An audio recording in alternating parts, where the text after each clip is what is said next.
Hi, this is Victoria Meyer. Welcome back to the Chemical Show, where chemicals means business. This is the second in a two-part series highlighting the Sustainability Leadership Award winners recognized by American Chemistry Council in 2024.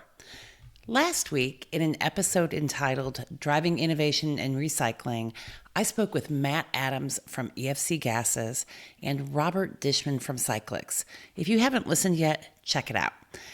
Those award winners, although servicing different customers and different markets and offering very different solutions, had a commonality around recycling, and recycling that improves value, opportunity, and supply chain.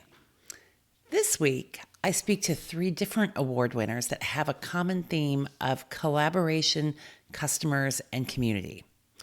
These leaders include Kevin Norfleet from Celanese, which won the Circularity Award, Garry Grant from PPG, which won the Climate Award, and Mary Reinthal from DuPont, which won the Social Responsibility and Community Engagement Award. Great stories from each one of these leaders. Now, before we get on to the rest of it, if you are new to the Chemical Show or already a loyal follower, well, thank you. And make sure you're following. Make sure you're following us on your favorite podcast player, whether it be Apple, Spotify, or YouTube. Make sure you're following us on LinkedIn because we share a lot of great content there. And you can also head over to thechemicalshow.com and sign up for our email list where we regularly send you some great content and insights. Never any spam, only great news. Now, I'm moving on to today's episode where I'm talking to the three leaders about their sustainability projects and the awards that they've received. First up, here's Kevin Norfleet from Celanese. I'm speaking with Kevin Norfleet, who is the Global Sustainability Director at Celanese, where he leads global sustainability efforts on behalf of the acetyl business and focuses on driving sustainable products and solutions to their customers. As part of this, Kevin recently led the launch of their carbon capture and utilization project, which was implemented in Texas, and one of the biggest CO2 emissions reductions projects that we've seen. For that project, Celanese has received the Circularity Award from ACC. Kevin, let's talk about that, and welcome back to the Chemical Show. Thank you. Great to be here, and appreciate the opportunity to chat more about our CCU project. It's been a really exciting project. I know we had a previous conversation, I guess maybe a few months ago, but very excited about what that carbon capture and utilization project has meant for our business. And we're very excited and delighted to receive the ACC's award for circularity. That was a great honor that we're very appreciative of. Yeah, absolutely. And I was actually on the judging panel for one of the awards, different award. And it's really impressive, the wide variety of projects and programs and initiatives that are going on across the industry to focus in on sustainability and, in your case, circularity. So kudos to you guys for receiving this award. And I'm sure when you started this, it wasn't really to win an award. That was not your objective. So what's really the why behind your CCU project? Absolutely. So, this came from looking across our business, our products, and, what are the ways where we can do something to make an impact in a way that also makes sense for our business. And I think that ultimately this CCU project was a great example of that. We do this project with our joint venture partner, Mitsui & Company, and they were also a great, very supportive partner to this process. But we really were able to look at this as something that, was a very impactful project, that we were able to put together a case that made sense, has a lot of potential benefits to our organization because we use methanol, and this project's about making methanol from CO2 emissions. We use methanol to make an incredible array of end products. And so for us, really the why is about being able to drive this option and this opportunity into a whole bunch of different products and markets and market segments that we support, so that we're really able to offer what we think is a very attractive, sustainable product offering for our customers. Yeah, that's great. And I guess, how has the customer and the market response been when you think about bringing these CCU-backed products to market? Yeah, I think there's been a lot of interest, a lot of enthusiasm. I mean, I've had, many discussions with an incredible array of customers. And so I think it's definitely something that customers appreciate being able to bring forward options and being able to bring forward solutions that help reduce the carbon footprint of their products, as well as offering potentially a nice story to go with it.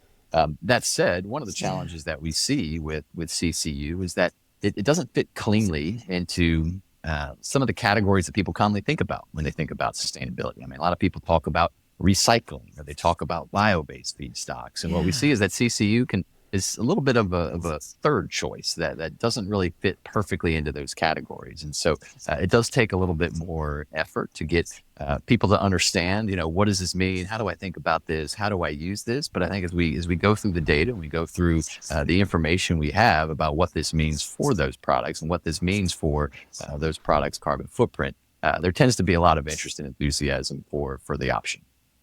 That's great. And in fact, that's a great lead into my next question. You received the Circularity Award from the ACC. And in current dialogue, most of what we think about in terms of circularity has been in the context of plastic circularity. In this case, I guess we're talking about CO2 circularity. Can you just talk about that? How do you fit into this circular space? Yeah, absolutely. So, to your point, you're right. For plastics, recycling, there's a lot of great opportunities. But frankly, there's a whole bunch of other materials and chemistries and products that doesn't necessarily really work as simply for. And so, we definitely see this as a great opportunity for a lot of those other areas that maybe don't have the ability to have a straightforward kind of recycling story, but to be able to bring an option instead. Ultimately what we see as the opportunity from CCU is being able to create a market and a demand for CO2 emissions. And, hopefully if we're successful at continuing to develop, CCU as a market, we can put ourselves in position to be able to continue to use more and more CO2 emissions. And I think that's, a really interesting circularity story. I mean, we definitely want and think that companies should continue to try to do what they can to reduce their emissions, but to the extent that some level of CO2 emissions will probably always be present, we think CCU is a great ability to be able to create a circularity story and get another loop out of that CO2 before it goes to the atmosphere. Yeah, that's right. And certainly, I mean, a big part of what we're trying to do across the industry when we think about sustainability goals is reduce CO2 emissions, greenhouse gas. So being able to contain them and turn them into something functional and useful is really critical. When you think about environmental footprint, which is, I think, a measure that many companies are taking, how do you think about environmental footprint when it comes to CCU? Yeah. It's a great question. And really for this project, we really have it focused in terms of how we think about it at a product level. And again, the idea of the CCU project is really being able to drive, reduced footprint products for our customers. One of the interesting things about this project is most of the CO2, greater than 80% of the CO2 we are using actually comes from third-party sources. And so what that means is this isn't really a clean, reducing our own scope 1 emission, because so much of that CO2 is actually coming over our fence line. So really what it ends up being is really more of a tool to help our customers reduce their scope 3 emission. What that actually looks like can look very, very different depending on the products. We have some products that are made entirely from methanol. Those can have a very big impact of this technology and this product in terms of what that means for the product carbon footprint of products like that. And then we have some products where maybe it's a smaller percentage. But at the end of the day, anything where we use this CCU methanol, it's going to provide a benefit to the product carbon footprint in those products. Yeah. And obviously then ultimately to the consumer, because as you point out, a lot of the products that we see in use aren't recyclable and circular in a traditional way, but can be harnessed elsewhere. It's great. So what's next for you guys? What's next in this journey on CCU and beyond? Yeah. So, a big part of where we are is we've got this great project up and running, and we're really pushing full speed ahead about being able to turn that into customer solutions. And our goal is hopefully later this year and into next year that you start to be able to hear more examples of, this CCU material turning into real products and customer, visible kind of use case examples. So a lot of exciting things we're working on. I definitely think towards the second half of this year and into next year, we should start to have a lot of good announcements to be able to show where some of those things are happening. But that's very much where we're heading. And our hope is to be able to get CCU to a place where it's very much recognized as a great tool and a great part of, how do we make progress as a society that sits right alongside, recycling and bio-based as another option. Great. That's awesome. Well, thanks, Kevin. I appreciate you sharing your insights and everything with the team. Appreciate it. Thank you for having me on, Victoria. Well, I think what Kevin shared with us was really interesting. In many ways, it's representative of the inherent circularity that exists within the chemical industry. I think if you just look at your business and your processes and how you guys operate, you'll find that in large part there's a lot of circularity because of efficiency, because we want to save money and save costs and then save the environment. Throughout its history, the chemical industry has innovated to eliminate off gases, eliminate waste streams, and turn them into new, useful, valuable products. It's a measure of efficiency. It's also inherent circularity. And we're seeing that same thing from Celanese in their CCU project, which is intentionally circular and intentionally built to remove carbon from the atmosphere, but also is really collaborative and provides a solution for themselves, for their customers, and for their other business partners. So, talking about collaboration and customers, next up is Garry Grant from PPG talking about some of the new products that they've developed to support EVs and other products and winning the Climate Award from ACC. Here's Garry. In automotive manufacturing, the paint shop has historically been the most energy intensive area of the manufacturing process. Much of this energy intensity is due to the high temperature ovens needed to cure the various paints, adhesives, and sealant products that go into cars. To address this, PPG developed a line of electric coat products, paints to you and I, that are specifically designed to reduce the energy intensity in this automotive paint shop. For that, PPG was awarded the Climate Award by the American Chemistry Council in their Sustainability Leadership Awards. Today, I am speaking with Garry Grant, who is the Strategic Market Manager at PPG, and we're going to be talking about this project and more. Garry, welcome to the Chemical Show. Hey, Victoria, thanks for having me. Thank you for Much joining us. appreciated. Thanks. Yeah, absolutely. So tell me, how did this EnviroPrime line of products, and I guess specifically Epic 300, come about? So, what we've been seeing obviously is there is a much heightened focus on sustainability across all of our automotive customers through the onset of all this electric vehicle production that's coming. A lot of OEMs are looking about how they reduce their greenhouse gas emissions upstream and downstream through their supply chain. And one of the big points for them is that use phase of the vehicle. How can they reduce the greenhouse gas emissions coming from the use phase? And electric vehicles gets right at that.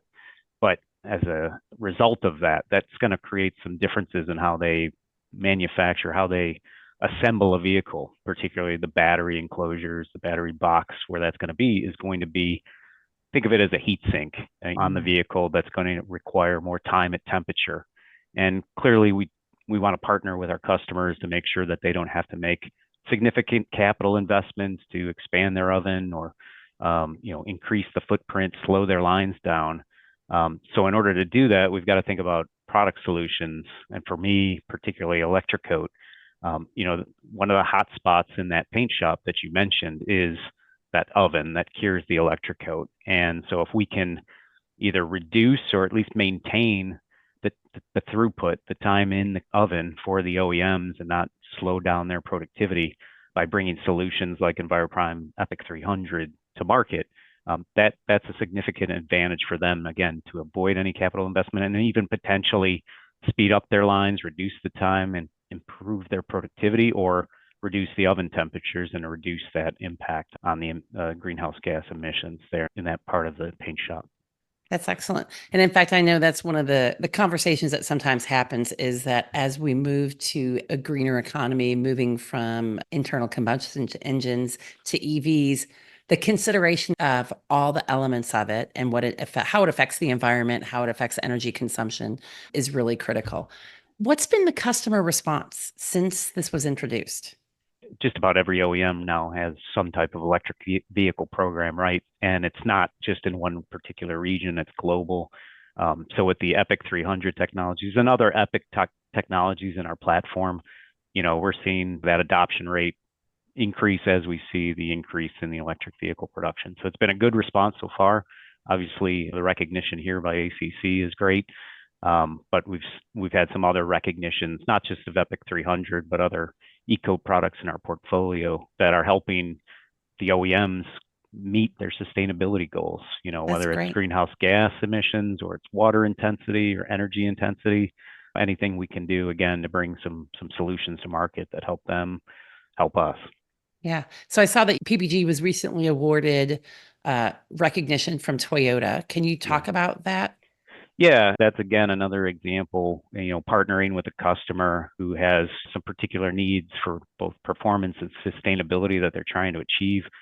Toyota has always been at the forefront setting their 2050 goals for their carbon footprint and 2030, depending on the life cycle that they're looking at. But again, launching that new product, great success to be able to measure and monitor where they were before that product to where they were after, and with their collaboration partner with them to really show the output of what it is we achieve with that new product launch. That's great. I think about paints and coatings when I've typically thought about it in the environment. Mhm. I think of VOCs and other emissions as a primary concern. Now I'm learning about energy as a Yeah. consideration. What else is PPG and your customers thinking about and that you guys are working on? Yeah, it's funny you say that too, because I've been around coatings for over 20, 25 years now. Yeah, And yeah, you always traditionally think about the sustainability or the environmental impact of what's in the can. right, And now as we start to look more at that life cycle and, with our sustainability partners in PPG even, you look at that intensity of where that impact is. The materials are there for sure, but it's almost 70-30. 70% is process driven energy, what's going on in the paint shop versus 30% really what's in the can that we can impact. So you have to impact both, obviously, but you right. can have a bigger bang for the buck, let's say, on the process side. So, energy you mentioned, but water intensity, again, depending on where customers are in the world, their ability to generate water, anything we can do from a product standpoint that can reduce the demand for water, reduce the waste that's generated in the process. There's obviously a cost to that and an environmental impact. But now, again, as we talk about just the way vehicles are being used or how they will be used in the future, there's only so much metal in the world. There's only so much aluminum in the world. We're going to probably see a lot more recycled content coming in, circularity of these vehicles that maybe they'll go through 10, 20 years of use, and then they're getting melted down and turned into a vehicle that you or I can't even imagine now. But Right. it's, we have to ensure that the coating we put on top of that substrate still meets performance expectations, but that we're also enabling that recycling to happen, Yeah, so that's better for right. all of us. And at the end of life considerations. Exactly. Right. Yeah, Right. that's cool. Awesome. Yeah. Well, thank you. I really Sure. appreciate you joining us today and learning more about what's going on. Absolutely. Thanks for having me again. So that was a great conversation with Garry. The insights that Garry shared as we talked about the award that they've just won is really just highlights the fact that for a future greener energy, a more sustainable economy, chemicals are more important than ever, right? And in this example, EVs run at a different temperature profile, and so new paints and coatings are needed for electric vehicles. At the same time, the fact that the paint shop and the fact that paints are effectively baked on, that's my layman's terms, to automobiles, and this realization that there are huge opportunities to reduce power usage and then inherently CO2 production by taking in a different approach to paints and coatings and adhesives that go into automotive processes. So critical for our traditional automotives, but even more critical as we go into a world where electric vehicles become more common. So great stuff. Finally, I'm talking with Mary Reinthal from DuPont, who shares some insights about their unique community engagement opportunities. Here's Mary. Hi, I'm here with Mary Reinthal from DuPont.